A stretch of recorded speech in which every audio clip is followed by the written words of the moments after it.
New thinking. That became the catch cry of former USSR President Mikhail Gorbachev. And it was an apt slogan as the Soviet leader embarked on major domestic reforms in 1985 and proclaimed the need for new political thinking in international relations. Gorbachev's primary goal was to revive the Soviet economy after the stagnant Brezhnev years. He called for increased industrial and agricultural productivity, fast-paced technological modernization, and attempted to reform the Soviet bureaucracy to be more efficient and prosperous. Gorbachev soon realized that fixing the Soviet economy would be near impossible without reforming the political and social structure of the communist nation. The point is, we have established a democratic framework. Free elections are the guarantee that from one election to the next, society will have a better and better view of what each candidate stands for. Therefore, we'll make more informed choices. The reforms included personal changes, most notably the axing of his foreign affairs minister, along with other old thinkers. Gorbachev was putting the wheels of democracy into motion. Former UK Prime Minister John Major. Well on the way to democracy. I think that is the greatest legacy he will leave within the Soviet Union, and that is a remarkable legacy. The USSR was already suffering severe economic stagnation, but with increased diplomatic, military and economic pressures, President Gorbachev introduced the liberalizing reforms of perestroika.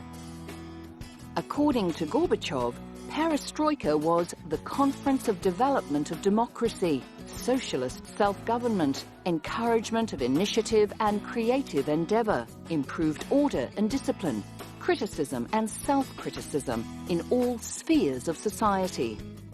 Gorbachev's attempts at reform, as well as summit conferences with United States President Ronald Reagan, and his reorientation of Soviet strategic aims ultimately contributed to the end of the Cold War.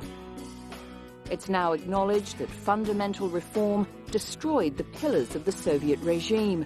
Ultimately, it was the interaction between Mr. Reagan and Mr. Gorbachev that transformed Europe and the world. The unlikely partnership repaired relations between East and West, led to arms reduction deals, and eased tensions between the superpowers. First Ronald Reagan Freedom Award in recognition of your imperishable contributions to the freedom of mankind. 1988 would see Gorbachev's introduction of glasnost, which gave new freedoms to the people, including greater freedom of speech. This was a radical change, as control of speech and suppression of government criticism had previously been a central part of the Soviet system. The press became far less controlled, and thousands of political prisoners and many dissidents were released. Gorbachev's goal in undertaking glasnost was to pressure conservatives within the CPSU who opposed his policies of economic restructuring, and he also hoped that through different ranges of openness, debate and participation, the Soviet people would support his reform initiatives. This is a very great man. Just look at what he's done. He restored liberty to all the East European countries who'd suffered both under Hitler and under communism. He brought it for the first time to the peoples of the Soviet Union, real political and personal liberty. That is a tremendous achievement over quite a large area of the globe. And he did it all without a shot being fired. The fall of the Berlin Wall, a Nobel Peace Prize in 1990, Gorbachev's achievements led to the downfall of communism, which brought Eastern Europe in from the cold.